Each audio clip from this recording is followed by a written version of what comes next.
नमस्कार दोस्तों, केंद्र सरकार ने वक्फ संशोधन बिल 2 अप्रैल 2025 को लोकसभा में पारित कर दिया है। इस बिल के आ जाने से वक्फ बोर्ड में क्या क्या चेंजेस हुए हैं, ये मैं आपको इस वीडियो में बताऊंगा।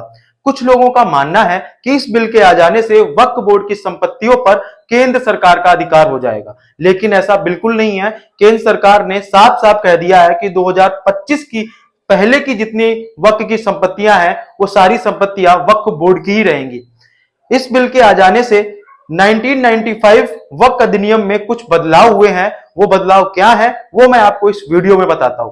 सबसे पहले वक्फ अधिनियम 1995 का नाम बदला गया है और उसका नाम अब unified Waqf management empowerment efficiency and development act 1995 होगा। 1995 का वक्फ अधिनियम वक्फ बोर्ड को यह पावर देता था कि वो किसी भी संपत्ति पर अपना अधिकार ठोक देते थे। जैसे आप अगर अपने घर में रह रहे हैं और वक्फ बोर्ड ने कहा कि आपका घर वक्फ की संपत्ति पे बना है, तो आपको अपना नोटिस दे देते और आपको घर खाली करने के लिए बोल देते। वक्फ के इस फैसले के खिलाफ आप सुप्रीम कोर्ट या हाई कोर्ट में नहीं जा सकते थे। आपको वक्फ ट्रिब्यूनल, जो कि वक्फ बोर्ड की संपत्तियों के मामले सुलझाता है, वहां जाना होता। और वक्फ ट्रिब्यूनल अगर आपके अगेंस्ट में फैसला देता है, तो वक्फ ट्रिब्यूनल के फैसले के खिलाफ भी आप सुप्रीम कोर्ट या कोर्ट में नहीं जा सकते थे। सरकार ने इस बिल को लाकर इसमें यह चेंजेस किए हैं कि वक्फ बोर्ड अब मनमाने तरीके से किसी भी संपत्ति पर अपना अधिकार नहीं ठोक सकता। अगर वक्फ बोर्ड किसी भी संपत्ति पर को अपना बता रहा है, तो सबसे पहले उस संपत्ति की जांच होगी और उस संपत्ति का सर्वे करेगा जिला कलेक्टर और एक राज्य स्तर का अधिकारी।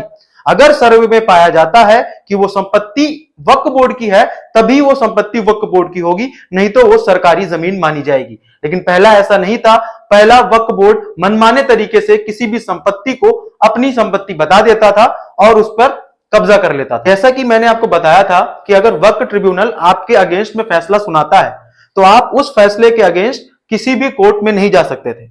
लेकिन इस बिल के आने से इसमें चेंजेस ये हुए हैं कि अगर वक्फ ट्रिब्यूनल आपके अगेंस्ट फैसला सुनाता है, तो आप उसके फैसले के अगेंस्ट 90 दिनों के अंदर हाई कोर्ट में जा सकते हैं।